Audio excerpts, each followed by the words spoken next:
ایک دوست نے سوال کیا ہے کہ جب بندہ غسل اس پر واجب ہو جائے اور وقت تھوڑا ہو، اس نے روزہ رکھنا ہے اور وہ بندہ کمزور بھی ہے، اگر وہ غسل کرتا ہے تو سحری کا وقت ختم ہو جائے گا، تو کس طرح وہ غسل کرے یا سحری کرے؟ اور وقت تو نہیں ہے، کیسے کرے؟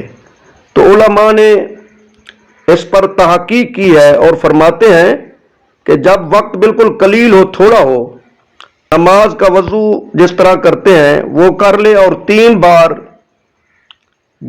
گلے میں پانی ڈالے اور 3 بار ناک پر پانی چڑھائے، اس کے بعد سحری کھا لے، اس کے بعد فوراً غسل کر لے تو اس کا روزہ ہو جائے گا۔